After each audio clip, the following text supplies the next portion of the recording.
Just going to get started here. Just want to make sure we're being respectful of everybody's time. Thanks for joining us today.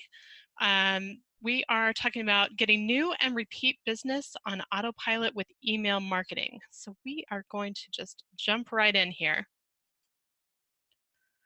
Now, if you're like many of the businesses that we talk to, it's likely that you're concerned with the following: finding new customers, not having enough time, and retaining existing customers. Today, I'm going to give you some practical email marketing ideas to solve for each of these concerns. But first, I'd like to challenge you to flip this list a bit by putting retaining customers at the top of the list. And why would we want to do this? For two main reasons. First, gaining a new customer can be 5 to 25 times more expensive than retaining an existing one. And a 5% increase in retention increases profits anywhere between 25 to 95%. I like the way that sounds, and I'm sure you do too. And what this means is that it's important to focus on relationships with our existing customers. We believe one of the easiest ways to create and grow these relationships is with email marketing. Why do we believe this? Because 91% of consumers check their personal email at least once per day. Email allows you to reach people in a place they visit every day because you're reaching them in a place where they've actually invited you, the inbox. And because of that, email feels more personal than a public forum like social media. And it's this personal nature that makes email so effective. In fact, your customers expect more personalized communications. 52% of consumers are likely to switch brands if a company doesn't personalize their communications. So, what do we mean by personalized? I'd like you to think about that in two different ways. First, think one-to-one messages. A person should feel like you're talking to them directly, not to a group of people. I'm sure many of you are familiar with the term email blast. I'd encourage you not to think of email marketing as though you're blasting a message out to many people. Instead, try to mimic what the conversation would be like if you were talking face to face with that customer whenever possible. A simple shift like this will allow you to create more powerful and more effective emails. Secondly, time and relevance matter. Offers, information, and conversations should feel timely and relevant to get the best results. A message with tips on buying your first home doesn't make a lot of sense to someone in the process of selling their home, nor does a message about puppy supplies to someone who owns an older cat. You can see where I'm going with this. If your messages miss the mark here, you're likely to get a lackluster response. And speaking of results, personalized emails deliver 6 times higher transaction rates. The good news is that when it comes to personalization, you have a huge advantage over the big guys. You're often face to face with your customers and you know them personally. Knowing what we know points us to the big question. How can you use email to get new and repeat business? That's what we're going to try to answer. Today, we're going to cover how to turn more website visitors into new contacts, how to automate timely engagement with new contacts, and how to do more business by sending relevant emails. Now, first things first, my name is Tracy Jensen. I'm the founder of Frizz Marketing, and I have worked in marketing for over 20 years. I've worked for both national and local businesses, everything from private sector, public companies, nonprofit, e-commerce, and brick and mortar. So I've got a broad range of experience and have focused in particular on strategy and email marketing. So with that out of the way, let's go. So first, how do we turn more website visitors into new contacts? Question, is it easier to reach people when you have their contact information or when you don't? The answer is pretty obvious. When you have an email address, you're able to influence whether or not someone returns to your website or comes back to your store, plain and simple. So email gives you the way to reach your customers in a place they visit every day, their inbox. And with the prevalence of mobile technology, you can reach them wherever you are. So today we're going to focus on how you can increase the email signups you get from your website by up to 150%. How? By using what we call a dynamic sign-up form. Typically, when you visit a website, you'll see a static form embedded somewhere on our website. These forms rely on your visitors to be seeking that out, and it's very passive. A dynamic form, on the other hand, is active. It presents itself to a visitor after a specified period of time or when they're about to leave the website. What's exciting about these dynamic forms is that we've seen them increase email signups by as much as 150%. And I know you're thinking that you hate pop-up forms, right? I've been there. But here's the thing. Most people aren't using them the right way, and it's hard to argue with the effectiveness of those numbers. So let me give you some tips on how to use them the right way so both you and your website visitors don't hate them. Tip number one, stop asking people to join your email list. The last thing they want to do is make it about receiving more email. I can't wait to get another email, said no one ever, right? So that's one reason why people hate sign up forms. They're interrupting you and they're not providing any value. So instead, you want to focus on providing value with your dynamic form. And what does that mean? Focus on what's in it for them.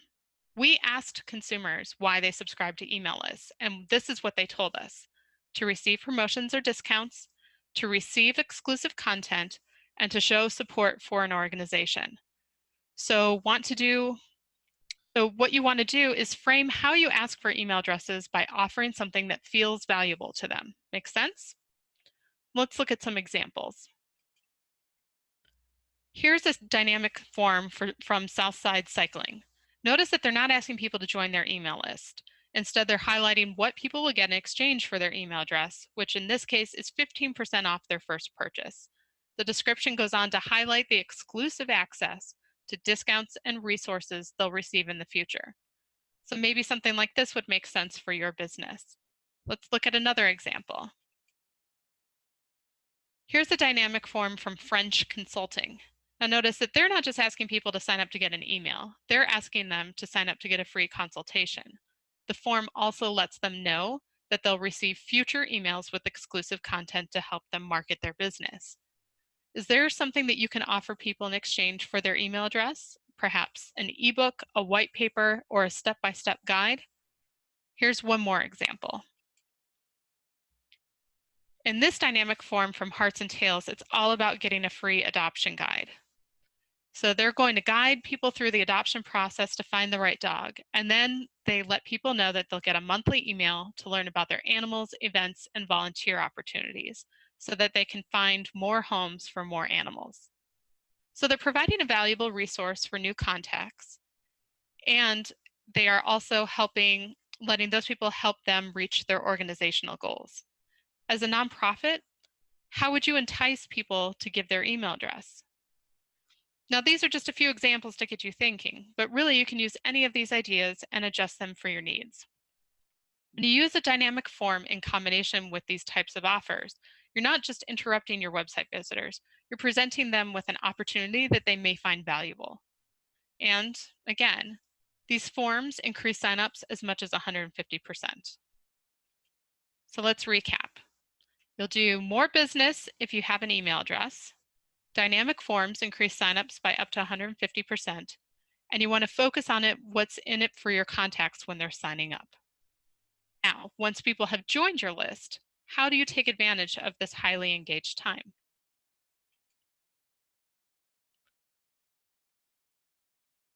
Part two is how to automate timely engagement. A constant contact customer, Peter Lovis, who's owner of the cheese shop in Concord, Massachusetts, has a sign-up sheet at his register for what he calls the sometimes monthly email newsletter. Now it's honest, but there's something wrong with this undisciplined line of thinking when it comes to mailing frequency.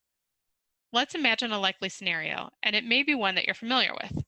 Someone decides to subscribe to this sometimes monthly email newsletter, and since Peter just sent his newsletter out the day before, sometimes monthly ends up being 3 months before this new subscriber even hears from the cheese shop in their inbox. After that long of a gap between sign up and first communication, it's likely that this quote unquote new subscriber may have even forgotten that they signed up in the first place. And so, Peter has missed out on the period of time where a subscriber is most engaged with his business. So, how do we solve for this problem? We recommend you set up a short automated welcome series to ensure your new contacts hear from you in a timely fashion.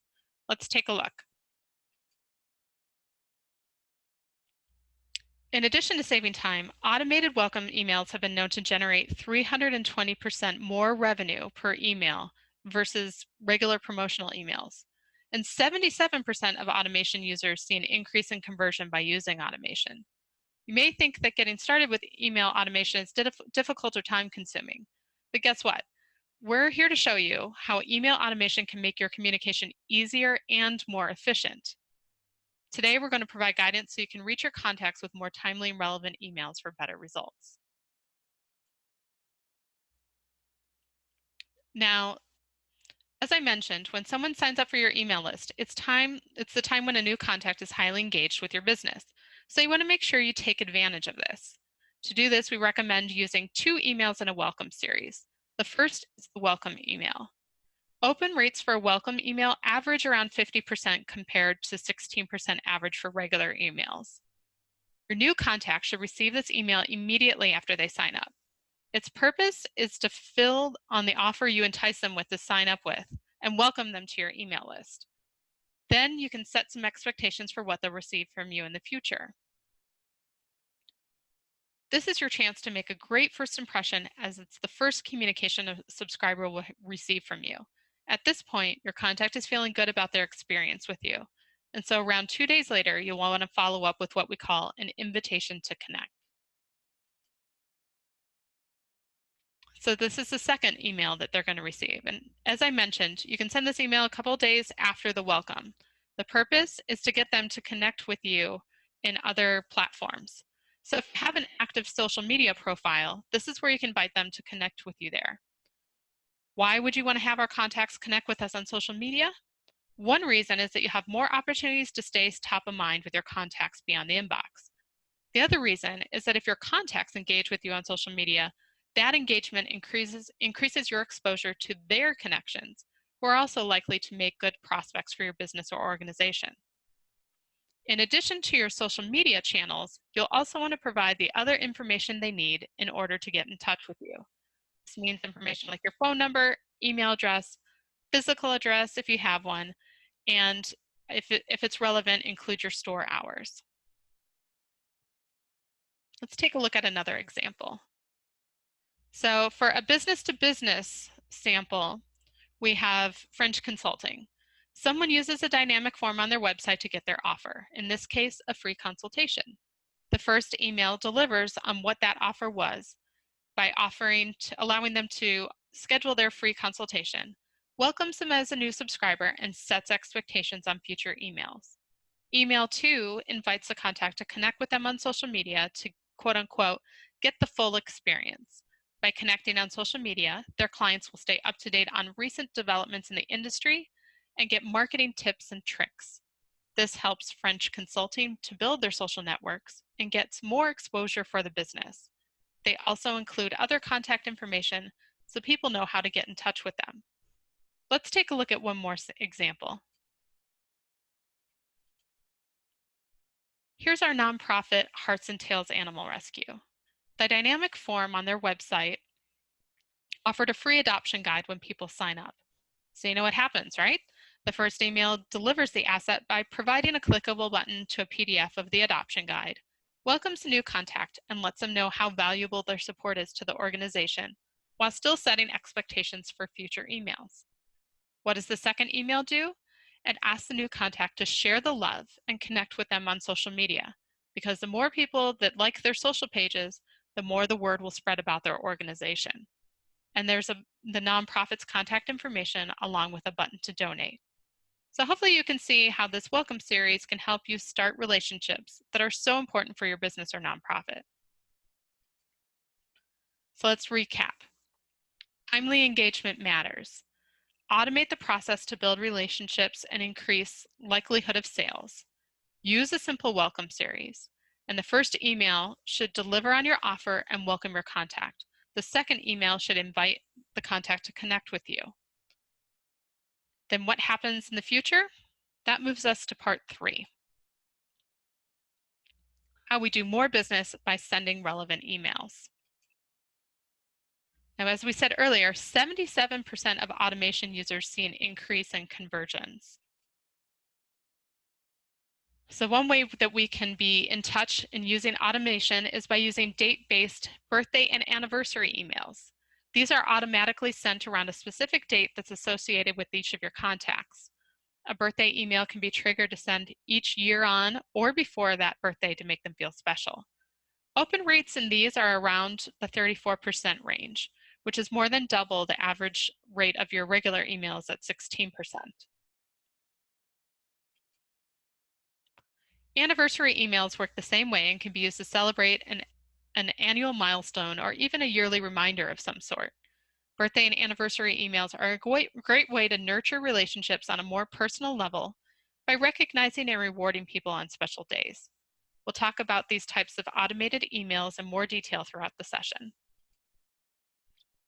Now, all of your contacts are unique and they have different needs and interests in regard to your business. So if you share irrelevant information, it's easy to tune out and not to pay attention.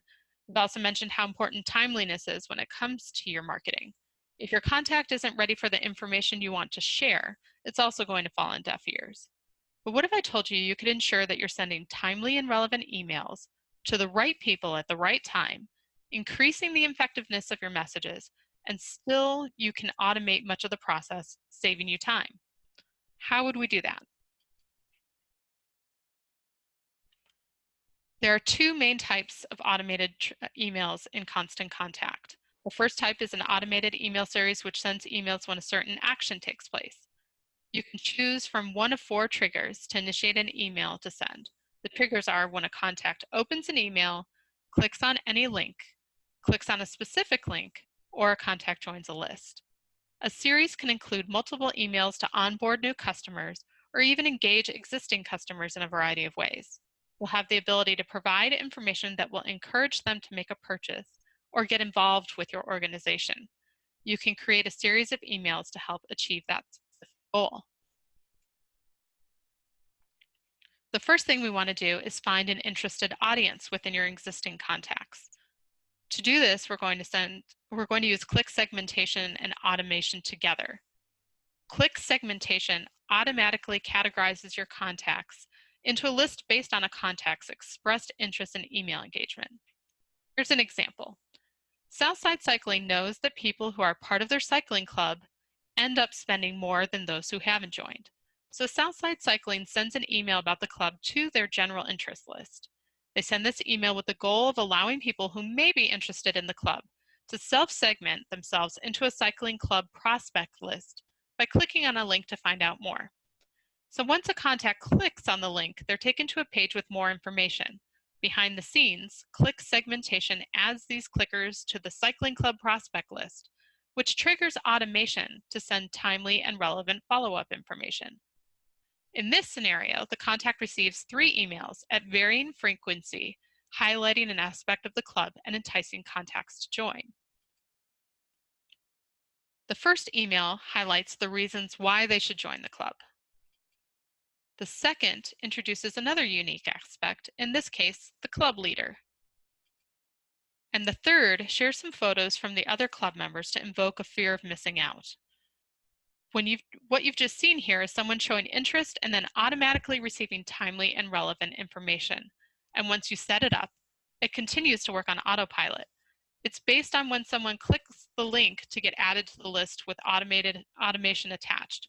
So if someone clicks the link in our original email, gauging about interest about the cycling today or next week, they're going to receive the same information based on their own timeline. Let's take a look at another example of sending relevant, timely emails with click segmentation and automation.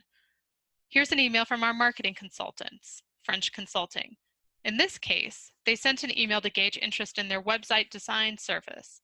They use click segmentation, so when people click on Scan My Website, they're added into a list called website design prospects in their account. This triggers our series of automated messages. This series has the same type of setup just modified for their business and service that they're offering. In the first email, they give 3 reasons why they should redesign their website. This email includes a link to schedule a consultation. In email 2, they're highlighting the 32 years of experience they have in website design and how they can help their clients to be more successful. Then in the third email, they invoke the fear of missing out by sharing a testimonial about the service. Let's take a look at one more example. Again, here's our nonprofit, Hearts and Tails Animal Rescue. They sent an initial email to their broader audience to see who's interested in adopting this black lab, Chuck. When people click the button, they are taken to an interest form on the website and then added into a Chuck Black Lab adoption list behind the scenes, which again triggers an automated series of emails. In this case, email 1 provides some stats and reasons why people would want to adopt Chuck. Then in email 2, they provide a unique aspect about him and the fact that he makes friends easily. In the third and final email, they talk about how fast dogs like Chuck are adopted to entice people to act quickly so they don't miss out. Hopefully at this point you're seeing how something like this can work for your business and that the ideas are endless. Now we also have onboarding series, which is another way you can take advantage of automation. Here's an example that Southside Cycling used to follow up with people after they joined the cycling club. In email 1, they share 3 tips to make sure the member's bike is ready for their first meetup. Then in email 2, they share an educational video on 10 things every cyclist should know in order to help them prepare for the meetup. In the last email, we can see that they're asking the member to complete a survey on their experience. In this case, Southside Cycling chose to send the third email 25 days after the second. This just goes to show how you can change the timing to fit your own needs. In this case, it wouldn't make sense to ask for feedback on their experience any sooner. The timing we share is just a suggestion to help you get started. You really should experiment to make adjustments based on what works for you and your business. Let's take a look at another example. This one's for Hearts and Tails Animal Rescue and is a follow-up after someone adopts a dog. In email 1, they provide 3 tips to keep in mind on the first day after adopting a new pet. Then in email 2, they provide an ebook on how to transition the pet to your home and family. Lastly, in the third email, they ask people to write a review on their Facebook page. As you can see, this onboarding series is a great way to follow up after a purchase or getting your contacts to take action. You may want to make sure your clients or customers are successful with your business. In turn, this also helps create loyalty and strengthen the relationship even more. Just remember, in your onboarding series, you want to start out by saying thanks for taking the action and provide some getting started information. Then in email 2, provide educational information that helps them see success. Lastly, be sure to ask for feedback so you can improve your business and the customer experience. I hope you're starting to imagine the types of automated emails you can use for your business. You really have a lot of flexibility to create the type of series that you need. You can create as many series as you need to meet whatever goals you have. And if these ideas aren't enough, here are a few others. For those who often launch new products or host trainings or events, here's one for you. This one's called the Anticipation Series to help you create excitement. This is Sierra's Race. They are a nonprofit organization that saves a date by asking their participants to register for their race.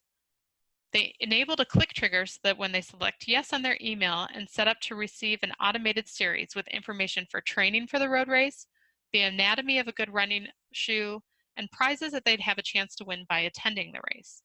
Not only were these emails more relevant, they also created anticipation and excitement for race day, which increased the organization's attendance for the day of event. You could see how this type of series could be used for a variety of things. So think about how a big clearance sale or even a fundraising campaign could be used with this. Just remember, if you want to use an anticipation series, start out by providing some preparation information, then share educational information in email 2 that creates excitement,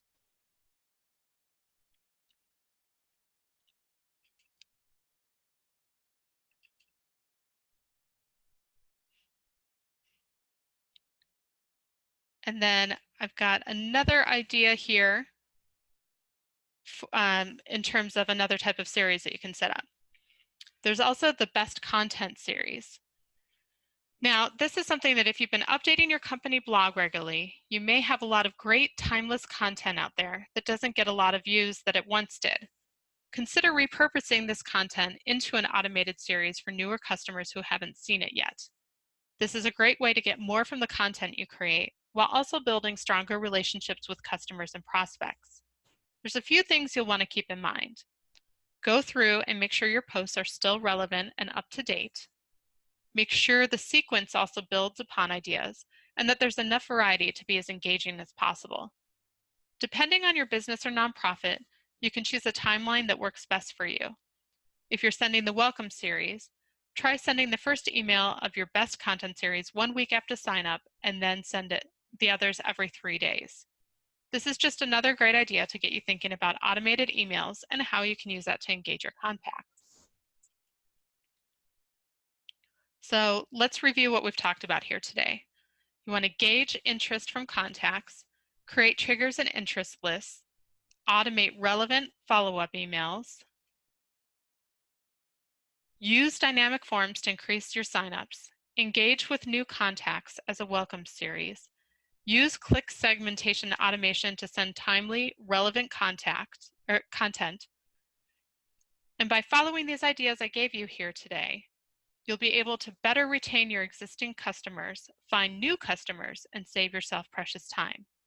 If there's one thing that you do after today's session, look into setting up some dynamic forms. The more people you have to contact, the more likely you are to increase your business. Now, because the tools in Constant Contact have made my own email marketing setup and utilization incredibly easy and powerful, I've chosen to be a certified Constant Contact solutions provider. If you're already using Constant Contact, fantastic. If you're not and you'd like to try it, let's talk after the webinar so I can get you set up with a free trial and also offer you other money-saving promotions on this. And regardless of what email platform you're using, whether it's Constant Contact, MailChimp, MailerLite, Infusionsoft, any of the platforms, I can help you get set up on your automation or tackle your content ideas as well. I'm happy to set up a consultation. Thank you so much. That's the basics of the presentation. If you have any questions, you're welcome to type them into the Q&A bar. Otherwise, you're also welcome to follow up with me directly over email as well. And thanks you everybody for your time.